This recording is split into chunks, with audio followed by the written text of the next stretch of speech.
بسم الله الرحمن الرحيم. قال تعالى: ومن أحسن قولا ممن دعا إلى الله وعمل صالحا وقال إنني من المسلمين. الحمد لله رب العالمين، والصلاة والسلام على أشرف الأنبياء والمرسلين نبينا محمد وعلى آله وصحبه أجمعين ومن تبعهم بإحسان إلى يوم الدين.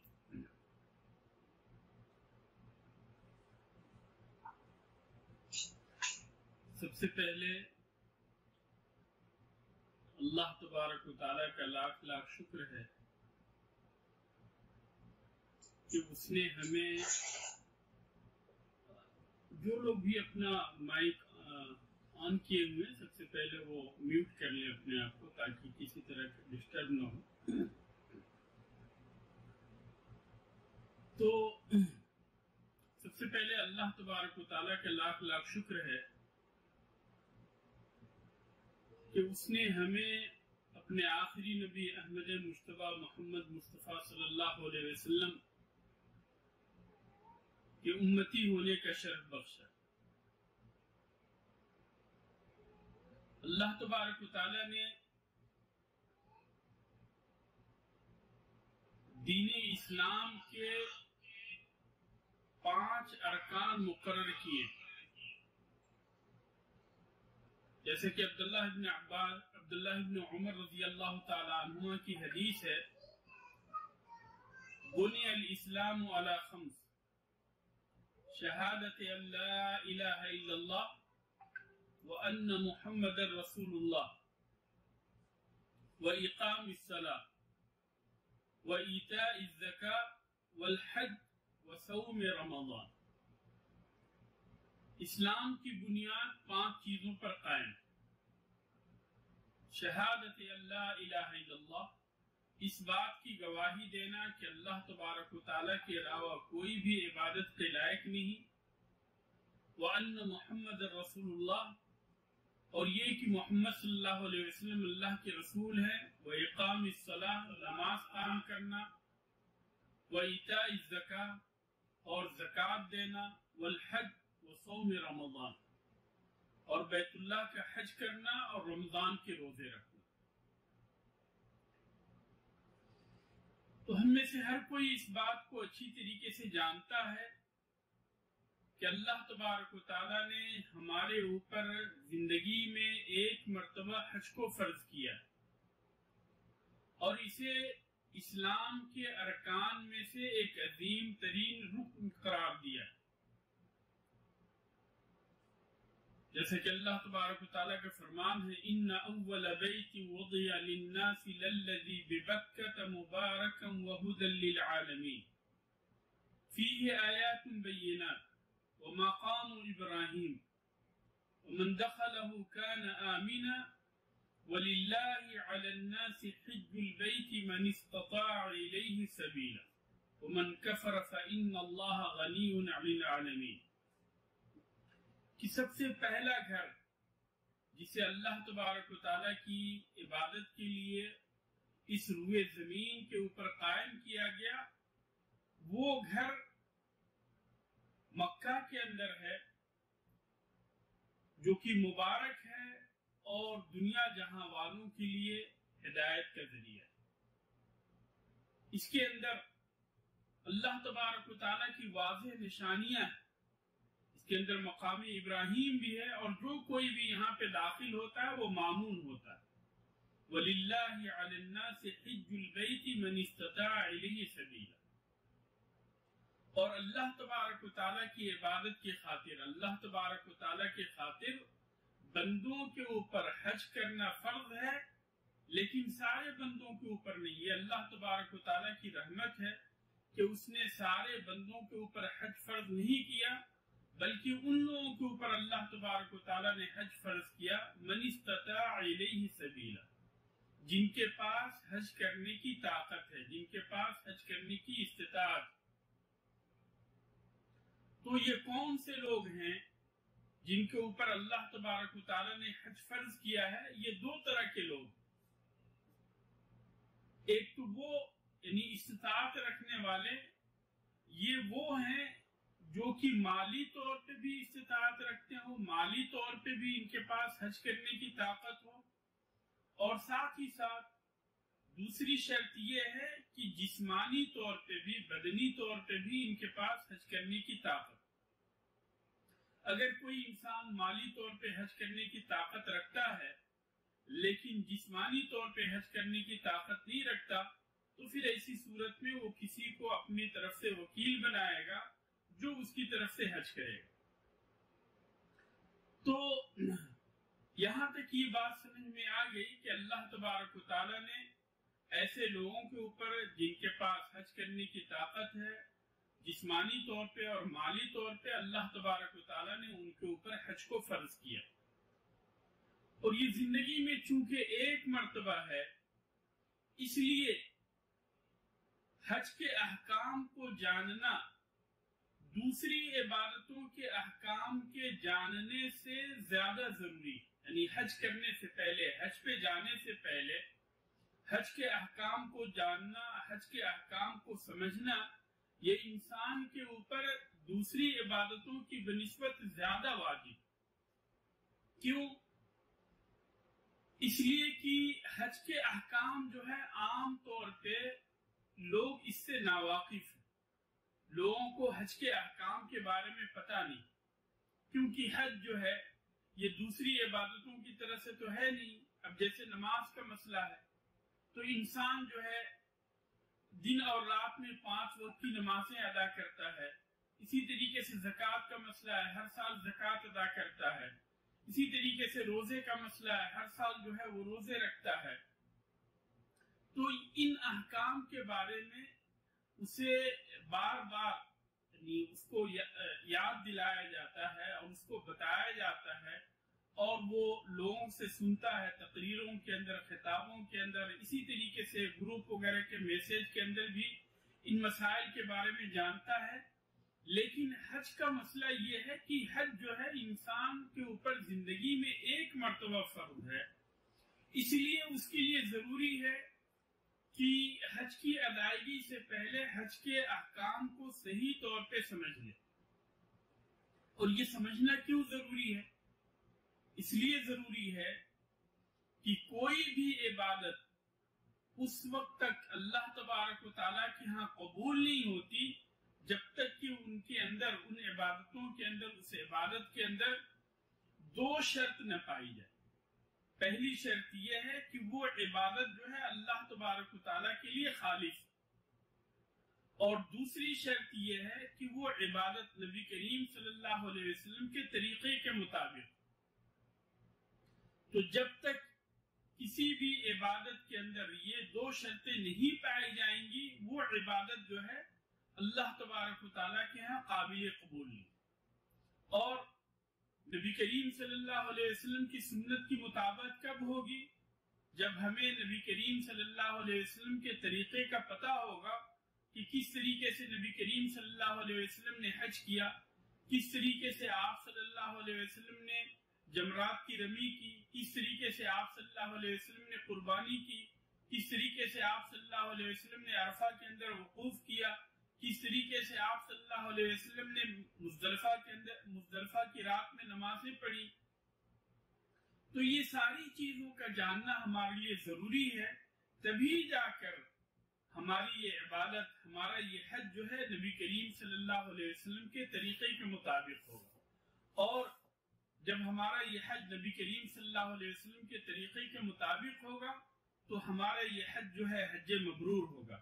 اگر ہم نے اللہ تبارک و تعالیٰ کے لیے اخلاص کے ساتھ اس عبادت کو ادا کیا اور ساتھ ہی ساتھ نبی کریم صلی اللہ علیہ وسلم کی سنت کی پیروی کی تو ہماری یہ عبادت جو ہے مبرور ہوگی، اور حج مبرور کا ثواب نبی کریم صلی اللہ علیہ وسلم نے جیسا کہ فرمایا الحج المبرور لیس له جزاء الا الجنہ، کہ حج مبرور کا ثواب اللہ تبارک و تعالیٰ کے نزدیک جنت سے کے سوا کچھ بھی نہیں۔